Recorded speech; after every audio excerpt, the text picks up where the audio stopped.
இந்த அமினோ அமிலங்களை ஒன்று சேர்க்க செல்கள் டிஎன்ஏ மற்றும் ஆர்என்ஏவை பயன்படுத்துகின்றன.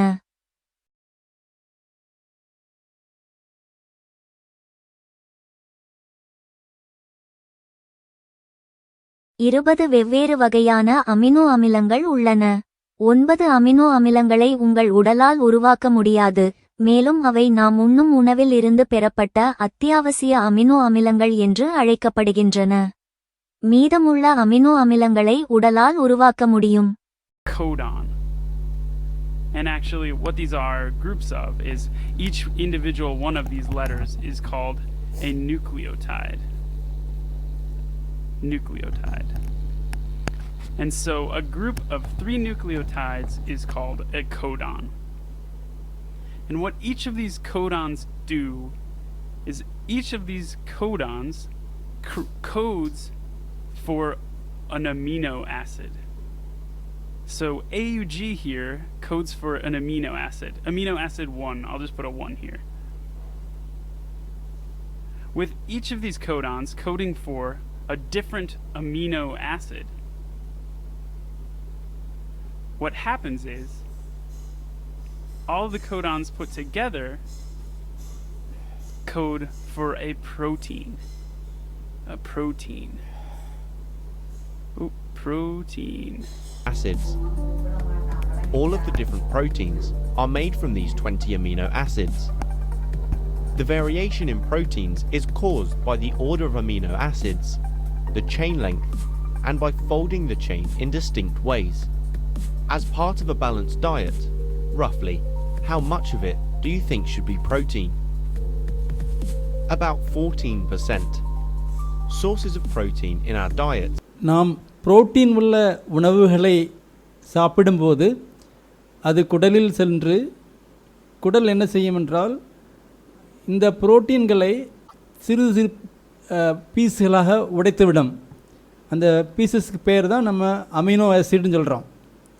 இந்த அமினோ ஆசிட்ஸ் ரொம்ப ஈஸியாக அந்த இரத்த குழாய்க்குள்ளே உள்ளே போய் நம்ம இரத்தத்தில் கலக்கும். அப்புறம் உடல் அந்த இரத்த குழாயில் உள்ள இந்த அமினோ ஆசிட்ஸை அதுக்கு தேவையான புரோட்டீனாக திருப்பி செய்யும். நம்ம உடலுக்கு தேவையான அளவை விட அதிகமாக புரோட்டீன் நம்ம சாப்பிட்டா என்ன ஆகும்? அந்த எக்ஸ்ட்ரா இருக்கிற புரோட்டீனை உடம்பு ஸ்டோர் பண்ணி வைக்குமா? இல்லை. அப்படின்னா நம்மகிட்ட இருக்கிற கிட்னிஸ் அந்த பிளட்டில் உள்ள எக்ஸ்ட்ரா புரோட்டீன் எல்லாத்தையும் யூரினாக கன்வெர்ட் பண்ணி வெளியில் ஆக்கிருமா? இல்லை. ஏன்னா அந்த புரோட்டீன் பெரிய மாலிக்யூல்ஸ், அது கிட்னி ஃபில்டர் வழியாக வெளியில் போக முடியாது. உங்களுக்கு சிகேடி கிட்னி பழுதாக இருந்தால் வேணால் இந்த புரோட்டீன் எல்லாம் டைரெக்டாக யூரின் போயிடும். யூரின் வழியாக ப்ரோட்டீன்ஸை வெளியாக்காது. அப்போ அந்த எக்ஸ்ட்ரா ப்ரோட்டீன்லாம் என்ன ஆகும் பார்ப்போம். சர்ப்ரைஸ் என்னன்னா, பாடி நம்ம சாப்பிட்ற எல்லா ப்ரோட்டீனையும் உடச்சி அமினோ ஆசிடாக மாற்றிடும் சொன்னால, அதில் பிளான்ட்லேருந்து வந்திருக்கிற ப்ரோட்டீன்லாம் அதுக்கு தேவையில்லை, எக்ஸ்ட்ரா இருந்தால் தேவை இருக்காது. அதை என்ன செய்யணும்னா அதை யூரியாவை கன்வெர்ட் பண்ணி யூரின் வழியாக வெளியில் ஆக்கிறோம். அதே இது அந்த பிளட்டில் உள்ள மாமிசம் சம்மந்தப்பட்ட, அதாவது விலங்கு சம்மந்தப்பட்ட ப்ரோட்டீன்ஸ் இருந்ததுன்னா அதை வேஸ்ட்டே பண்ணாது, அதை வெளியிலாக்காது. அந்த மாமிசம் சம்மந்தப்பட்ட அமினோ ஆசிட்டில் நைட்ரஜன் பேஸ்டு அமினோ ஆசிட் இருந்ததுன்னா அதை மட்டும் யூரியா கன்வெர்ட் பண்ணி யூரின் வழியாக வெளியே அனுப்பிச்சிடும். மீதி உள்ள அமினோ ஆசிட்ஸ் எல்லாத்தையும் உடம்புக்கு தேவைக்கு வச்சுக்கிறோம். எப்படி வச்சுக்கிறோம்? ஒன்றா அதை கொழுப்பாக மாற்றி ஸ்டோர் பண்ணிடும், அல்லாட்டினா அதை ஏடிபி செய்கிறதுக்கு உபயோகப்படுத்தும். குடல் பாக்டீரியாவிலிருந்து டிஎம்ஏஓ உற்பத்தி. சிவப்பு இறைச்சி மற்றும் முட்டைகளில் கோலின் மற்றும் கார்னைடைன். குடல் பாக்டீரியா இவற்றை டி-எம்-ஏ ட்ரைமெதிலமைன் ஆக மாற்றுகிறது. இவற்றை கல்லீரல் டிஎம்ஏஓ ட்ரைமெதிலமைன் ஆக்சைடு ஆக மாற்றுகிறது. டிஎம்ஏஓ தமனியில் கொலஸ்ட்ரால் வைப்புகளை ஊக்குவிக்கிறது. பிளட் வீக்கம் மற்றும் உறைதல் ஆபத்தை அதிகரிக்கும். எதிர்கால மாரடைப்பு அல்லது பக்கவாத ஆபத்தை அதிகரிக்கும். அவ்வப்போது உட்கொள்ளும் சிவப்பு இறைச்சி அல்லது முட்டை மஞ்சள் கரு TMAO கூர்முனைகளை ஏற்படுத்தும். இது உண்மையான சம்பவம். எனக்கு ஃப்ரெண்டு பெங்களூரில் ஒரு பெரிய வேலை கிடச்சிது, கை நிறைய சம்பளம். அப்போ என்ன ஆகும், ஃப்ரிட்ஜில் டெய்லி ஆட்டுக்கறி இருக்கும். நிறைய ஆட்டுக்கறி சாப்பிட்டதுனால அவருக்கு வந்து என்னாச்சுன்னா ஹார்ட்டில் ப்ராப்ளம் ஆச்சு, ஹார்ட்டில் வலி வந்தது. அப்போ டாக்டர் பார்த்துட்டு என்ன சொன்னார்னா, இப்போதைக்கு நீங்கள் வந்து ஆப்ரேஷன் பண்ண வேண்டாம், நீங்கள் வந்து பிளட் தின்னர் மெடிசின்ஸ் அதை சாப்பிட சொன்னார். அது வந்து பெயின் கில்லர்ஸ் மெயினாக. பெயின் கில்லர்ஸ் டெய்லி சாப்பிட்டா என்ன ஆகும், குடல் எல்லாம் கெட்டு போயிடும். ஸோ குடல் கெட்டு போனதுனால என்னாச்சுன்னா அவருக்கு வந்து கான்ஸ்டிபேஷன் ஆச்சு. SOS கண்டிஷனில் ஆஸ்பத்திரிக்கு போனார். அப்போ டாக்டர் என்ன பண்ணார், ஆப்ரேஷன் பண்ணி குடல் ஆப்ரேஷன் பண்ணாங்க. அப்போ அந்த சமயத்தில் வந்து பெயின் கில்லர் திங்காம விட்டதுனால கொஞ்ச நேரத்தில் ஹார்ட்டில் மறுபடியும் பெயின் வந்தது. அப்போ மறுபடியும் ஆப்ரேஷன் பண்ணி ஓப்பன் ஹார்ட் சர்ஜரி பண்ணி 5 ஸ்டென்ட்டு வச்சாங்க. இப்போ அவர் நல்லா இருக்கார். இப்போ 20 வருஷத்துக்கு முன்னால் இது நடந்தது. ஆனால் இப்போயும் அவருக்கு வந்து தொடர்ந்து மருந்து எடுத்துகிட்டே இருக்க வேண்டியிருக்கும். நான் ஒரு நாட்டுக்கோழி பண்ணை வச்சேன். அதில் அந்த நாட்டுக்கோழிங்களுக்கு வந்து அரிசி மட்டும் சாப்பாடாக போட்டுட்டு இருந்தேன். முதல்ல எல்லாம் நல்லா போயிட்டு இருந்தது. எல்லா கோழிகளும் நிறைய முட்டை போட்டது. பார்க்க அழகாக இருக்கும், எங்காக இருக்கும். ஆனால் அந்த முட்டைகள் போட்டு என்ன ஆச்சுன்னா அதனுடைய புரோட்டீன் சத்து எல்லாம் உடம்புலேருந்து போயிடுச்சு. முடிகள்லாம் கொட்ட ஆரம்பித்தது. அது சாப்பாடு அரிசி மட்டும் சாப்பிட்றதுனால அந்த அரிசி எல்லாம் சேர்ந்து கொழுப்பாக மாறி அந்த உடம்புல நிறைய கொழுப்பு இருந்தது. நிறைய பெரிய கோழிங்கள்லாம் திடீர்னு ஓவர் நைட் செத்து போயிடும். அப்புறம் பார்த்தா நாங்கள் நினச்சோம் முட்டை போட முடியாமல் கொழுப்பு அடைச்சி செத்து போச்சோன்னு நினச்சிட்டு இருந்தேன். அந்த கொழுப்புலாம் பார்த்திங்கன்னா ஒரு கோழியில் அதுக்கு மொத்த வெயிட்டே 1.5 கிலோ கிட்ட இருக்கும். அதில் கொழுப்பு மட்டுமே ஒரு 300 கிராம் கிட்ட இருக்கும். ஸோ இந்த எக்ஸ்பெரிமெண்ட்டில் என்ன தெரிகிறதுனா, நம்ம வந்து வெறும் அரிசி மட்டும் சாப்பிட்டா பத்தாது, அது நம்ம மெட்டபாலிசம் ஒழுங்காக ஒர்க் பண்ணாது. தமிழ்நாட்டில் என்ன சாப்பாடு சாப்பிட்றாங்க, ஏழைகள் வந்து ஃப்ரீயாக கிடைக்கிற ரேஷன் அரிசி 3 வேளையும் சாப்பிட்றாங்க. கொஞ்சம் காசுள்ள குடும்பங்கள் என்ன பண்ணுறாங்க, நல்ல அரிசியை நய அரிசியாக வாங்கி 3 வேளையும் அந்த ரைஸ் தான் சாப்பிட்றாங்க. காலையில் பழைய சோறு, மத்தியானம் நல்ல சாப்பாடு இருக்கும், அதில் சாதம், சாம்பார், ரசம், பொரியல், அப்பளம் சாப்பிடுவாங்க. நைட்டுக்கு மறுபடியும் லைட்டாக சோறும் ஏதாவது புளிக்கறியோ இல்லைன்னா பாலை ஊற்றி முறை கழிச்சிடுவாங்க. 3 வேளையும் அரிசி சாப்பிட்டா என்ன ஆகும், பிரச்சனை. இந்த கோழி கதை சொன்னோம் பார்த்தீங்களா, அந்த கோழிக்கு வெறும் ரைஸ் மட்டும் போட்டால் என்னாச்சு, கடைசியில் சீக்கிரமே செத்து போச்சு. இந்த கதை தான் இப்போ நம்ம தமிழ்நாடு மக்களுக்கும் வந்துட்டுருக்கு. எனக்கு தம்பி ஒருத்தன், அவன் இதே மாதிரி அரிசியாக சாப்பிட்டு கடைசியில் சுகர் வந்தது. அப்புறம் கண் தெரியாமல் இருந்தது, கண் மங்கி தெரிஞ்சது, ஒரு கண் தெரிஞ்சதுன்னு சொன்னாங்க. அப்புறம் பார்த்தா 2 கண்ணுமே தெரியலன்னு சொன்னாங்க. அப்புறம் ஆஸ்பத்திரியில் அட்மிட் பண்ணாங்க. பார்த்தா இறந்துட்டான். என்னுடைய ஃப்ரெண்டு ஒரு ஆள் ஃபயர் ஒர்க்ஸ் வச்சு பணக்காரராக இருந்தார். அவர் சொன்னார், சார் காலில் புண்ணு வந்தது, மதுரைக்கு கொண்டு போனாங்க. மதுரையில் உள்ள டாக்டர் உடனே விரலை வெட்டி எடுக்கணுன்னாரு. ஒரு 6 லட்ச ரூபா கிட்ட செலவாச்சு, விரலை வெட்டி எடுத்துட்டாங்க.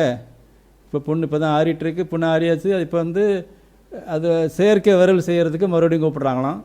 அதை அந்த செயற்கை விரல் வந்து நம்ம கலட்டி வச்சுக்கலாம், இதை தேவையில்லாத போது அது மற்றவங்க பார்க்கும்போது பார்க்க அசிங்கமாக இருக்கக்கூடாதுன்னு சொல்லிட்டு செய்ய வேண்டியிருக்கு அப்படின்னு சொன்னார். இப்போ இவர் மட்டும் இல்லை, நிறைய பேருக்கு இதே மாதிரி காலில் புண்ணு, சீக்கிரம் சாகிறாங்க. இதுக்கு எல்லாம் காரணம் 3 வேளையும் வெறும் அரிசியை மட்டும் சாப்பிட்றதுனால தான்.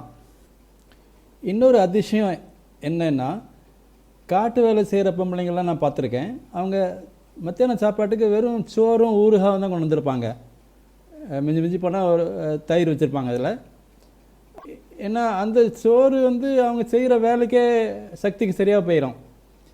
அப்போ அவங்க உடம்புல வந்து சுகரும் இருக்காது, புரோட்டீனும் இருக்காது. அப்போ கொழுப்பு இல்லாமல் இருக்கிறதுனால அவங்களுக்கு வந்து ஹார்ட் சம்மந்தப்பட்ட எந்த பிரச்சனையும் வராது. அவங்க ரொம்ப நாள் நீடூடி வாழ்வாங்க. சில வயசான பொம்பளைங்கள்லாம் சாகிறதுக்கே கஷ்டப்படுவாங்க. உடம்பு வந்து மெலிஞ்சு எலும்பு தோளமாக இருப்பாங்க, ஆனால் சாவு சீக்கிரம் வராமல் இருக்கும். இது இந்த அரிசி மட்டும் சாப்பிட்டு ஆனால் நிறைய வேலை செய்கிறதுனால அவங்க நிறைய நாள் உயிரோடு இருக்கிறதுக்கு முடியுது. இது இப்போ உள்ள வீட்டில் இருக்கிற ஆம்பளைங்களும் பொம்பளைங்களும் வீட்டு வேலை செய்யாமல் காட்டு வேலை செய்யாமல் வெறும் சோறை மட்டும் தின்னாங்கன்னா நிறைய கொழுப்பு பிடிச்சி சீக்கிரம் சுகர் வரும், எல்லா பிரச்சனையும் வரும், டெத்து கூட வந்துடும். காய்கறிகளில் சுகரும் கிடையாது, தட் இஸ் எனர்ஜியும் கிடையாது, புரோட்டீனும் கிடையாது. அப்போ அதை சாப்பிட்டு என்ன பிரயோஜனம்? ஆனால் நம்ம காய்கறிகள் எடுத்தால் நமக்கு அதில் சில கெமிக்கல்ஸ், ஆன்டி ஆக்சிடென்ட்ஸ், நம்ம உடம்புக்கு நல்லது கொடுக்கக்கூடிய கெமிக்கல்ஸ் இருக்குது. அது வந்து நமக்கு கேன்சர் வராமலும் சுகர் வராமலும் சீக்கிரம் சாவு வராமலும் நம்மளை பாதுகாக்கும். அதனால் கொஞ்சம் போல் காய்கறி டெய்லி சாப்பிட்றது நல்லது. தக்காளி நம்ம உடம்புக்கு ரொம்ப நல்லது. அதில் அந்த சிவப்பு கலர் இருக்குது பார்த்திங்களா, அது வந்து லைக்கோபின், அது வந்து ஆன்டி ஆக்சிடெண்ட், அது உடம்புக்கு ரொம்ப நல்லது. நான் ஒரு தடவை ஐஐடி ஹாஸ்டலில் படிச்சுட்டு இருக்கும்போது உடம்புக்கு சுகம் இல்லாமல் இருந்தது, ஃபுட் பாய்சனுங்க என்னமோ. அப்போது நைட்டு வந்து ஒரு ஹோட்டலில் ரோட்டியும் அந்த தக்காளி வெண்டைக்காய் குழம்பு வச்ச சாப்பாடு சாப்பிட்டேன். காலையில் பார்த்தா சிக்னஸ் எல்லாமே போய் ரொம்ப ஹெல்த்தியாக ஃபீல் பண்ணேன். அந்நேரம் எனக்கு ரீசன் தெரியாது, பட்டு அதில் உள்ள அந்த தக்காளியில் உள்ள லைக்கோபின்னாக்கும் எனக்கு உடம்பு சரி பண்ணுச்சு. நம்ம கிச்சனில் 4 மசாலா பொடியும் சால்ட்டும் இருந்தால் போதும், நம்ம நிறைய சாப்பாடு நல்லா டேஸ்ட்டாக செய்யலாம். என்னென்ன மசாலா? மிளகாத்தூள், ஜீரகப்பொடி, மஞ்சள் பொடி, கொத்தமல்லி பொடி, அப்புறம் சால்ட்டு. இந்த 5 ஐட்டம் இருந்தாலே நமக்கு கிச்சனுக்கு போதுமானது. இதில் வந்து மஞ்சள் ரொம்ப முக்கியமானது. அதில் வந்து ஆன்டி ஆக்சிடெண்ட் இருக்குது. உடம்புல புண் இது இருந்தால் உடனே அது சரி பண்ணும். நான் ஒரு தடவை கீழே விழுந்து காலில் லேசாக தட்டி இன்ஃபெக்ஷன் ஆயிடுச்சு. அப்புறம் நான் ஒரு 3 டேஸுக்கு கவனிக்காமல் விட்டேன், அது காலெலாம் வீங்கிருச்சு. ஸோ நான் ஹாஸ்பிட்டல் போனேன். அந்த டாக்டர் என்ன திட்டினார், ஏன் இவ்வளோ நாள் கழித்து வந்திருக்கீங்க, காலையெல்லாம் வந்து பஸ் வச்சிருச்சு, இன்ஃபெக்ஷன் ஆயிடுச்சு, அது வந்து அந்த இன்ஃபெக்ஷன் தீயாக பரவும், நீங்கள் நாளைக்கு வந்துருந்தீங்கன்னா உங்கள் காலை வெட்டி எடுக்க வேண்டியது அப்படின்னு சொல்லி திட்டினார். அப்புறம் ஸ்ட்ராங் ஆன்டிபயோட்டிக் ஊசி குத்தி 1 வாரம் ஹாஸ்பிட்டலில் அட்மிட் பண்ணி வச்சுருந்தார்.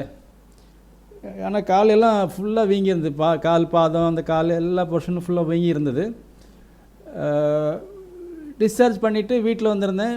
அந்த கால் வீக்கம் வத்தாமல் இருந்தது. அப்போ அந்த புண்ணு இன்னும் இருந்துகிட்டே இருந்தது. அப்போ அந்த அட்டெண்டன்ட் வந்து அந்த ஆஸ்பத்திரிலேருந்து டெய்லி வீட்டுக்கு வந்து எனக்கு பேண்டேஜ் போட்டு விடுவார். இப்போ அவர் தான் எனக்கு சொன்னார், நைட்டு தூங்கும்போது பாலில் கொஞ்சம் போல் மஞ்சள் பொடியும் போட்டு நல்லா கலக்கி குடிங்க, புண்ணு உங்களுக்கு சீக்கிரம் ஆறும் அப்படின்னு சொன்னார். நான் அதே மாதிரி செஞ்சேன், புண்ணு நல்லா ஆறுச்சு. இந்த மஞ்சள் பொடியும் தக்காளியில் உள்ள லைக்கோபினும் எண்ணெயில் கரைஞ்சனா அது ரொம்ப எஃபெக்டாக இருக்கும். நம்ம எண்ணெயில் கலந்து சாப்பிட்டா அதனுடைய எஃபெக்ட்டு ஜாஸ்தியாக இருக்கும். சமையலுக்கு எந்த எண்ணெய் ரொம்ப நல்லது? நல்லெண்ணெய், கடலை எண்ணெய், கோகனட் ஆயில், தேங்காய் எண்ணெய், பாம் ஆயில், அப்புறம் நெய், கீ. இதில் சிறந்தது எது? கோகனட் ஆயிலும் பாம் ஆயிலும் கீயும் யூஸ் பண்ணாதீங்க, உங்களுக்கு ஹார்ட் ப்ராப்ளம் அதில் வரும். பெஸ்ட்டு ஆயில் வந்து கிரவுண்ட்நட் ஆயில். நல்லெண்ணெயும் நல்லது தான், உபயோகப்படுத்தலாம். ஆனால் மில்லட் அப்படின்னா என்ன? தமிழ்நாட்டில் மானாவாரியாக விளையிற ஐட்டங்கள் என்னென்ன? வெள்ளைச்சோளம், சிவப்பு சோளம், கேழ்வரகு, கம்பு, திணை, இந்த மாதிரி ஐட்டங்கள் வந்து நம்ம மில்லட்ஸ்ன்னு சொல்லுவோம். இது ரொம்ப நல்லதா? இதை நம்ம உபயோகப்படுத்தணுமா? என்ன கேட்டிங்கன்னா உபயோகப்படுத்தாதீங்க. கம்பில் வந்து ஒரு டாக்ஸிக், ஒரு பாய்சன் மெட்டீரியல் இருக்குது. சிவப்பு சோளத்தில் அந்த ஷைனி மேலே கவர் இருக்குது பார்த்தீங்களா, அது வந்து டாக்ஸிக், பாய்சனஸ். அதை நீங்கள் சாப்பிடணுன்னா அதை இடித்து அந்த சிவப்பு கலர் கவரை எடுத்துகிட்டு தான் அதை குக் பண்ணி சாப்பிட்டா தான் சாப்பிட முடியும். ஸோ மில்லட்ஸ் வந்து என்ன கேட்டிங்கன்னா தேவையில்லாத ஒன்று. அரிசியும் கோதுமையும் தான் பெஸ்ட்டு நம்ம சாப்பாட்டுக்கு. இந்த வீடியோவின் முக்கியமான பகுதி, இதை ஸ்கிப் பண்ணாமல் பாருங்கள், இது ரொம்ப அவசியம். நீண்ட காலம் வாழ என்ன உணவு சாப்பிட வேண்டும்? நீங்கள் 120 வருஷம் வரைக்கும் ஆரோக்கியமாக இருக்கணும்னு நினச்சிங்கன்னா என்னென்ன சாப்பாடு சாப்பிடணும்? நம்ம ஆற்றலுக்காக, எனர்ஜிக்காக அரிசி அல்லது கோதுமை சார்ந்த உணவு, அது வந்து சமைத்த சாதம், இட்லி, தோசை, ரவா, ரோட்டி, சப்பாத்தி, பிரெட், கீர்னா பாயாசம் வைங்க, இதை நீங்கள் சாப்பிடணும். இதுதான் உங்களுக்கு சக்தியை கொடுக்குது. இங்கே நிறையா வேகமாக ஓட முடியும், வேலை செய்ய முடியும். ஆனால் உங்கள் உடலில் உள்ள செல்களை எல்லாம், உங்கள் உடல் பாகங்களை ரிப்பேர் பார்த்து நல்லா வைக்கணும்னா புரோட்டீன் கட்டாயம் தேவை. எவ்வளோ புரோட்டீன் தேவை? உங்கள் வெயிட் இப்போ 75 கிலோனா 75 கிராம் புரோட்டீன் தேவை இருக்கும். அதாவது 1 கிராம் புரோட்டீன் 1 கிலோ எடைக்கு நம்ம சாப்பிட்டே ஆகணும். அது அந்த புரோட்டீன் என்னென்ன சாப்பாடு சாப்பிட்டா கிடைக்கும்? ஒன்று வந்து பிராய்லர் கோழி கறி, இல்லை மீன், பன்னீர், பால், இது எல்லாமே வந்து அனிமல் சம்மந்தப்பட்ட புரதங்கள். வெஜிடேரியன்காரங்க வந்து இதை சாப்பிட மாட்டாங்க. அப்போ அவங்களுக்கு வந்து மெயினாக பாசிப்பருப்பு, அதில் நிறைய புரோட்டீன் இருக்குது. பாசிப்பருப்பு இல்லாமல் வேறையும் நிறைய பருப்புகள் ஐட்டம் இருக்குது. ஃபார் எக்ஸாம்பிள் துவரம் பருப்பு, கொண்டக்கடலை, ஏன்னா நிறைய பருப்பு வகைகள் இருக்குல்ல. நீங்கள் வாரத்தில் ஒரு நாளைக்கு ஒவ்வொரு பருப்பு வச்சு சாப்பாடு செய்யலாம். ஆனால் நிறைய பருப்பு தின்னா தான் உங்கள் புரோட்டீனை ரெக்குயர்மெண்ட்டை மீட் பண்ண முடியும். 3வது காய்கறிகள், பழங்கள். பழங்களில் நிறையா சுகருக்கு சம்மந்தப்பட்ட, எனர்ஜி சம்மந்தப்பட்ட சத்து இருக்கும். காய்கறிகளில் வந்து ஒன்றும் இருக்காது. ஆனால் காய்கறி சாப்பிட்டிங்கன்னா உங்களுக்கு கேன்சர் வராமல் ஆன்டி ஏஜிங்க்கு உள்ள கெமிக்கல்ஸ்லாம் அதில் கிடைக்கும். அதனால் காய்கறிகளும் சாப்பிடணும், காய்கறியும் சாப்பிடணும், பழங்களும் சாப்பிடலாம். இது போக நீங்கள் வந்து ரொம்ப நாள் வாழணும்னா ஆன்டி ஏஜிங்க்கு வந்து சித்த வைத்தியத்துலேயும் ஆயுர்வேத வைத்தியத்துலேயும் சீக்ரெட்டான ஒரு மருந்து வந்து திரிபாலா. நான் திரிபாலை பற்றி தமிழ்லேயே வீடியோ போட்டிருக்கேன், அதை பாருங்கள். டிஸ்கிரிப்ஷனில் கீழே லிங்க் கொடுக்குறேன். இந்த திரிபாலை வந்து டெய்லி ஒரு அரை டீஸ்பூன் பவுடரை சூடு தண்ணியில் கலந்து குடிச்சிட்டு தூங்கினா போதும். இது பண்ணிங்கன்னா அந்த உங்கள் உடம்புல உள்ள அந்த கட்டு இருக்குல்ல, கட்டுனா குடல், சிறுகுடல், பெருங்குடல் இருக்கிற எல்லா கிருமிகளையும் அது கொன்னுரும். அப்போ வந்து உங்கள் குடல் வந்து ரொம்ப சுத்தமாக இருக்கும், தங்கத்தில் செஞ்ச மிஷின் மாதிரி. அப்போ நீங்கள் 120 வருஷம் வரைக்கும் உங்களை வந்து நல்லா எங்கே வச்சுருக்கோம். இதுக்கு வந்து திரிபாலா ஒரு அரை ஸ்பூன் டெய்லி சாப்பிட்டே இருக்கணும். 2வது வந்து நீங்கள் வயசானீங்கன்னா என்ன ஆகுனா கொல்லஜன் கம்மியாக இருக்கும். அந்த நீங்கள் சாப்பிட்ற ப்ரோட்டீனில் கொல்லஜன் கம்மியாக இருந்தால் என்ன ஆகுனா உடம்பு எல்லாம் இது தோல் எல்லாம் சுருங்கி ரிங்கிள்ஸ், முகத்தை பார்த்தாலே சுருங்கி சுருங்கி சுருங்கி இருக்கும். எல்லாருக்குமே தெரியும் நீங்கள் உங்களுக்கு வயசாகிடுச்சுன்னு. அப்படி ஆகாமல் இருக்கணும்னா நீங்கள் வந்து கொலஜன் ரிச் ப்ரோட்டீன் எக்ஸ்ட்ரா சாப்பிடலாம். அதுக்கு வந்து இங்கிலீஷில் போன் ப்ரோத்துன்னு சொல்லுவாங்க. அதுக்கு வந்து ஆட்டு எலும்பு இருக்குது பார்த்தீங்களா, ஆட்டு எலும்பை தனியாக வாங்கிட்டு வந்து இல்லைன்னா கோழி கால் எலும்பு கொண்டு வரலாம். கொண்டு வந்து அதை 24 மணி நேரம் தண்ணியில் போட்டு வேக வைக்கணும். அந்த ஜூஸ் இருக்குல்ல, அந்த ஜூஸ் தான் அது சூப்பு. அந்த ஜூஸ் வந்து கொலஜன் நிறைஞ்சிருக்கும். அதை நீங்கள் சாப்பிடலாம். நீங்கள் தவிர்க்க வேண்டிய உணவுகள்: சிவப்பு இறைச்சி, ரெட் மீட். ரெட் மீட்டுங்கிறது வந்து ஆட்டுக்கறி, மாட்டுக்கறி, அப்புறம் முன்னால் சொன்ன மாதிரி முட்டை, மஞ்சக்கரு சாப்பிடக்கூடாது. புளிக்க வைக்கப்பட்ட சாதம். நம்ம அந்த காலத்தில் வந்து பழைய சோறு சாப்பிட்டோம். ஆனால் அது அந்த பழைய சோறில் வந்து நிறைய கிருமிகள் இருக்குது. அது வந்து உடம்புக்கு நல்லது கிடையாது. அதனால் அதை தவிர்க்க வேண்டியது நல்லது தான். தயிர், எல்லோரும் தயிர் வெஜிடேரியன் நினச்சிருக்காங்க. தயிர் ஃபுல்லாக பாக்டீரியா. நீங்கள் திருப்பாலை சாப்பிட்டீங்கன்னா திருப்பாலை வந்து எல்லா பாக்டீரியாவும் கொன்னுரும் அந்த குடலில் உள்ளதை. அப்போ நீங்கள் டெய்லி தயிர் குடிச்சிங்கன்னா டெய்லி திருப்பாலை பாக்டீரியா கொல்லும், நீங்கள் பாக்டீரியா நிறைய தின்னுட்டுருப்பீங்க. அப்படி இல்லாமல் தயிர் சாப்பிடாமல் இருக்கலாம். திருப்பாலை சாப்பிட்டு இருந்தீங்கன்னா, நீங்கள் திருப்பாலை எடுக்கலைன்னா நீங்கள் தயிர் சாப்பிட்லாம்.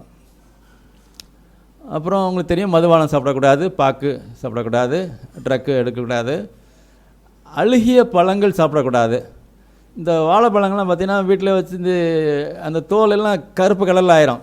அந்த கருப்பு வந்து கருப்பு கலர் பாசியாக்கும், ஃபங்கஸ். அது எப்படியும் தின்னீங்கன்னா அது வயிற்றுக்குள்ளே போகும், அது உங்களுக்கு கெடுதல் தான். இந்த அழுகிய பழங்களில் சாப்பிடவே செய்யாதீங்க. அப்புறம் soft drinks, coca cola drinks இருக்குல்ல, அதெல்லாம் சாப்பிடாதீங்க.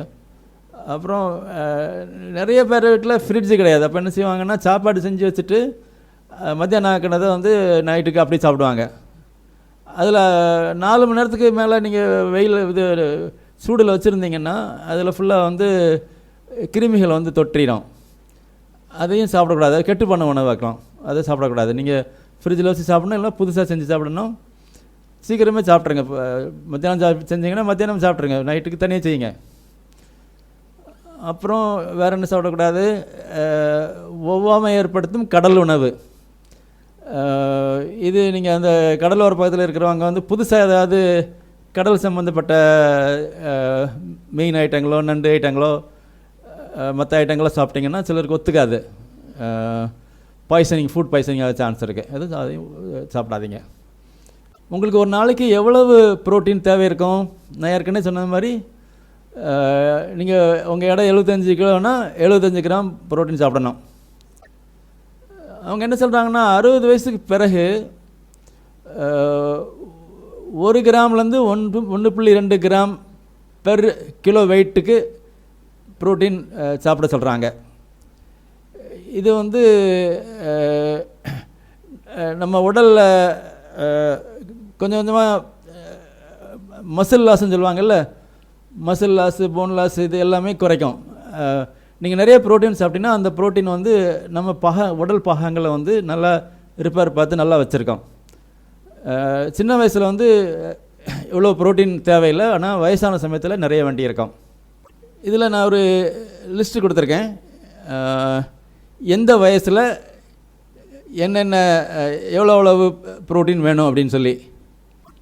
இப்போ ஆண்களுக்கு வந்து 19 வயசில் நல்ல பருவம் அடைஞ்ச வயசில் இருந்து கிட்டத்தட்ட 70 வயசு வரைக்கும் 1 கிலோ பாடி வெயிட்டுக்கு 0.84 கிராம் சாப்பிட்டா போதுன்னு சொல்லி இந்த ரெக்கமெண்டேஷன். 0.8 நீங்கள் வச்சுக்கோங்க. அப்போ சின்ன வயசில் 0.8 கிராம் பெர் கிலோ புரோட்டீன் நம்ம சாப்பிடணும் ஆரோக்கியமாக இருக்கிறதுக்கு. ஆனால் வயசானதுக்கப்புறம் நம்ம அதை கூட்டணும். நான் சொன்னேன் இல்லையா, 1 கிலோலேருந்து 1.2 கிராம் பெர் கிலோ வெயிட்டுக்கு சாப்பிடணும். பெண்களுக்கு வந்து கொஞ்சம் குறைவாக போட்டிருக்கு. இதுவும் 19லேருந்து 70 வரைக்கும் அவங்க வந்து 0.75 0.75 கிராம் 1 கிலோ வெயிட்டுக்கு பெண்களுக்கு. இது அப்ராக்சிமேட்டாக போட்டிங்கன்னா 0.8 கிராம்னு வச்சுக்கோங்க, வேறு நம்பர் வச்சுருக்காம ஏன் வச்சுக்கோங்க. 60க்கு கீழே 0.8 கிராம், அதாவது 0.8 gram per kilo weight protein சாப்பிடணும். வயசானதுக்கப்புறம் 1 கிராம் பெர் கிலோ வெயிட்டு அதை கூடுதலாக சாப்பிட்டாலும் நல்லது, 2 பேருக்குமே, ஆண்களுக்கும் சரி பெண்களுக்கும் சரி. தம் ரூல், கட்டை விரல் விதி. இதில் என்ன சொல்கிறேன்னா, உங்கள் இடையில் 1 கிலோவுக்கு 1 கிராம் புரோட்டீன் தேவை. இதை நல்லா ஞாபகம் வச்சுக்கோங்க. நீங்கள் நான் சொல்கிறது வயசான ஆளுங்களுக்கு 60 வயசுக்கு மேலே ஆச்சுனாலே நிறைய புரோட்டீன் சாப்பிடுங்க. கூடுதல் புரோட்டீன் சாப்பிட்னா ஒரு குற்றமும் இல்லை, ரொம்ப அதிகமாக சாப்பிடக்கூடாது. பட்டு நீங்கள் 1 கிராம் போல 1.2 கிராமோ இல்லை அதோட ஜாஸ்தி சாப்பிட்டீங்கன்னா ஒன்றும் பிரச்சனை இல்லை, சாப்பிடுங்க, ஒன்றும் செய்யாது. சரி, இப்போது நீங்கள் டெய்லி என்னென்னமோ சாப்பிட்றீங்க, நீங்கள் சாப்பிட்ற புரோட்டீன் போதுமானதா இல்லையா? நீங்கள் தினசரி புரதத்தை இப்போதே கணக்கிடுங்கள். நான் இந்த வீடியோவில் உங்களுக்கு நிறைய டேட்டா கொடுத்துருக்கேன். இந்த வீடியோவில் கீழே டிஸ்கிரிப்ஷனில் வந்து ஒவ்வொரு சாப்பாட்டுக்கும் எவ்வளோ கிராம் புரோட்டீன் 100 கிராம் அந்த ஃபுட் ஐட்டமில் இருக்குதுன்னு கொடுத்துருக்குறேன். நீங்கள் அதை வச்சு கணக்கு பார்த்து உங்கள் புரோட்டீன் ஒரு நாளைக்கு எவ்வளோன்னு கண்டுபிடிச்சு நீ எவ்வளோ புரோட்டீன் சாப்பிட்றீங்கன்னு உங்களுக்கு தெரிஞ்சிடும். குறைச்சி சாப்பிட்டீங்கன்னா புரோட்டீனை கூட்டுங்க. சரி, ஏன் எக்ஸாம்பிள் எடுத்துக்கிறோம். நான் ஒரு நாளைக்கு எவ்வளவு புரோட்டீன் சாப்பிட்றேன். நான் வந்து கொஞ்ச நாள் வரைக்கும் நான் வந்து கணக்கெல்லாம் பார்க்கல, நான் எதை சாப்பிட்டுட்டு இருப்பேன். இப்போ இந்த வீடியோ போட்ட சமயம் வந்து நான் எனக்கே கணக்கு பார்த்தேன். சரி, கணக்கு பார்த்தா என்ன ஆகுதுன்னா, எனக்கு வெயிட் வந்து 74 கிலோ. அப்போ தம் ரூல் படி பார்த்தா 74 கிராம் புரோட்டீன் சாப்பிடணும் டெய்லி. ஆனால் நான் எவ்வளோ சாப்பிட்றேன்? பொதுவாக காலையில் நான் வந்து உப்புமா சாப்பிடுவேன். உப்புமா நான் வந்து கோதுமை ஐட்டம் இல்லையா, கோதுமை வந்து அரிசியோட நிறைய புரோட்டீன் உள்ள ஐட்டம், அதனால் புரோட்டீன் நல்லது. 250 கிராம் உப்புமாவும் 50 கிராம் வடையில் பருப்பு இருக்கும், அதில் புரோட்டீன் இருக்கும். அப்புறம் ஒரு 100 கிராமுக்கு பாலோ இல்லை காஃபியோ குடிக்கிறேன். இந்த உப்புமாவில் வந்து 250 கிராமுக்கு கணக்கு பார்த்தீங்கன்னா கீழே டிஸ்கிரிப்ஷனில் போய் பாருங்கள். 100 கிராமுக்கு எவ்வளோ வெயிட் இருக்குதுன்னு பார்த்தீங்கன்னா 250 கிராமுக்கு அது வந்து 10 கிராம் புரோட்டீன் இருக்கும். வடையில் வந்து 100 கிராமுக்கு 4 கிராம் புரோட்டீன் இருக்கும், 50 கிராமுக்கு 2 கிராம் புரோட்டீன். அப்புறம் பாலுக்கு வந்து ஒரு 3.3 கிராம் புரோட்டீன். நான் 100 கிராம் பால் சாப்பிட்றேன், அது அந்த டேட்டா அப்படி எடுங்க. அப்போ மொத்தம் 15.3 கிராம் காலையில் பிரேக்ஃபாஸ்ட்டுக்கு நான் சாப்பிட்றேன். மத்தியானம் சாப்பாடு என்ன சாப்பிடுவேன்? சாதம், 300 கிராம் சாதம், கோழி இறைச்சி அல்லனா பருப்பு, ஆவரேஜாக ஒரு 100 கிராம் சாப்பிட்றேன்னு வச்சுக்கோங்க. அப்புறம் சாப்பிட்டு முடிச்சு ஒரு வாழைப்பழம், ஒரு 50 கிராம் வாழைப்பழம். இப்போ இதுக்கு நான் டிஸ்கிரிப்ஷன் டேட்டா எடுத்து கணக்கு பார்த்தேன்னா எல்லாம் ஒரு 33.15 கிராம் புரோட்டீன் இருக்குது மத்தியானத்துக்கு. காலையில் விட மத்தியானம் வந்து டபுள் இருக்கு வருங்க கிட்டத்தட்ட. இப்படி தான் நம்ம சாப்பிடணும். காலையில் கொஞ்சம் புரோட்டீன், மத்தியானம் நல்லா நிறைய புரோட்டீன், ராத்திரி கொஞ்சம் குறைச்சி சாப்பிடணும். ராத்திரி என்ன சாப்பிட்றேன்? ஒரு 200 கிராம் இட்லி இல்லை தோசை, அப்புறம் ஒரு 100 கிராம் பால் காஃபி, அவ்வளோதான் லைட்டாக. ஸோ இதை நான் கணக்கு பார்த்தோன்னா ஒரு 13.3 கிராம் டோட்டல் புரோட்டீன் வருது நைட்டு சாப்பாட்டுக்கு. ஸோ எல்லாம் சேர்த்து மொத்த புரோட்டீன் எவ்வளோ சாப்பிட்றேன்னா 61.74 கிராம். ஆனால் எனக்கு எவ்வளோ சாப்பிடணும்? 74 கிராம் சாப்பிடணும். அப்போ நான் வந்து புரோட்டீன் குறைச்சி சாப்பிட்றேன். அப்போ நான் என்னுடைய புரோட்டீன் இன்டேக்கை கூட்டணும். எப்படி கூட்டுவேன்? அந்த சாப்பாட்டு அவ்வளோ கூட்டினா கொஞ்சம் கூட்டி இழுத்து சாப்பிடணும். அல்லன்னா அந்த புரோட்டீன் உள்ள ஐட்டங்களுக்கு உள்ள வெயிட்டை கொஞ்சம் கூட்டணும். சரி, இப்போ நான் சாப்பிடலைன்னா என்ன ஆகும்?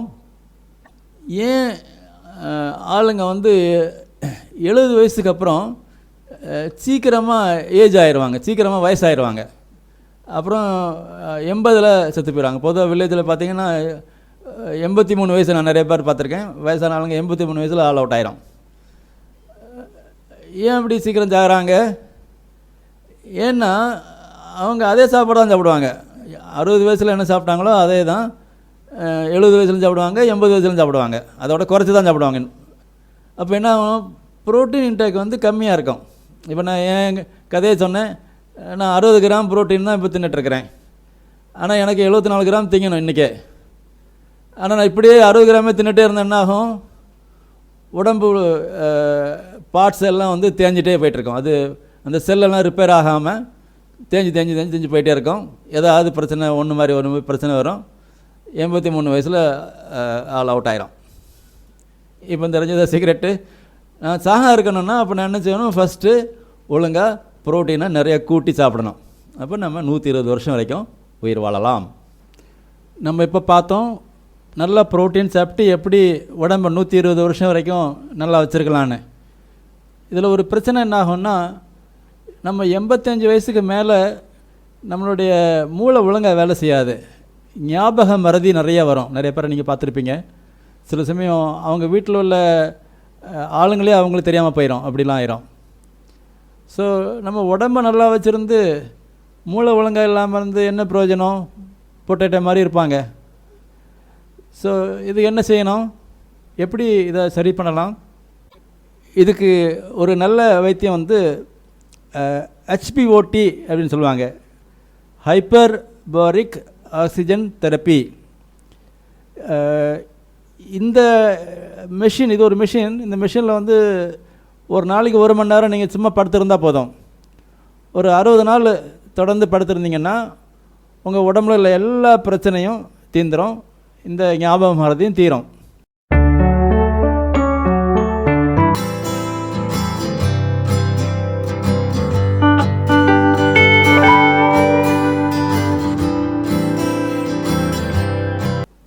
ஹெச்பிஓடி மெஷினில் உங்களை உள்ளே உட்கார வச்சு ஏர்டைட்டாக மூடிடுவாங்க.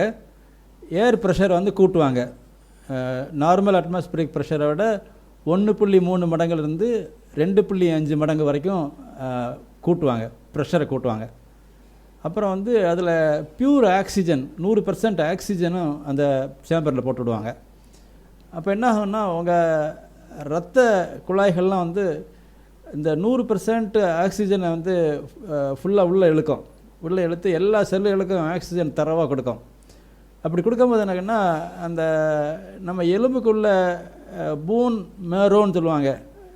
நீ கறி சாப்பிடும்போது அந்த எலும்புக்குள்ள மூளைன்னு சொல்லுவீங்களே, அந்த போன் மேரோ தான் ஸ்டெம் செல் ப்ரொடியூஸ் பண்ணும். பட் இந்த ஹை ப்ரெஷரில் ஆக்சிஜன் நிறைய வந்தோடனே அந்த போன் மேரோ வந்து எக்கச்சக்கமாக ஸ்டெம் செல்லை ப்ரொடியூஸ் பண்ணது. எவ்வளோன்னா 800% ஸ்டெம் செல்ஸ் அதிகம் பண்ணுது. இப்போ இந்த ஸ்டெம் செல்ஸ் வந்து உடம்பு ஃபுல்லாக பிளட் வழியாக போய் கால் பாதத்திலிருந்து பிரெயின் வரைக்கும் என்ன பிரச்சனை இருக்கோ எல்லா பிரச்சனைகளையும் ரிப்பேர் பண்ணிடும். ஏன்னா ஸ்டெம் செல்லில் உள்ள டிஎன்ஏ வந்து அதுக்கு எப்படி எந்த பார்ட்டை எப்படி சரி பண்ணணும் அதுக்கு ஃபுல் நாலெட்ஜ் இருக்குது, இன்டெலிஜென்ஸ் இருக்குது. அது அப்போ உடம்பு ஃபுல்லாக சரி பண்ணிடும். இதுதான் அந்த ஹெச்பிஓடியினுடைய ரகசியம். இந்த ஹெச்பிஓடி மிஷின் இப்போ தான் கண்டுபிடிச்சிருக்காங்க. இது ஸ்லோவாக எல்லாருக்கும் வரும். இது வந்து எல்லா நோய்களையும் குணப்படுத்தும். நம்மளை வந்து 120 வருஷம் வரைக்கும் நம்மளை நல்ல ஹெல்த்தியாக வச்சுருக்கோம்.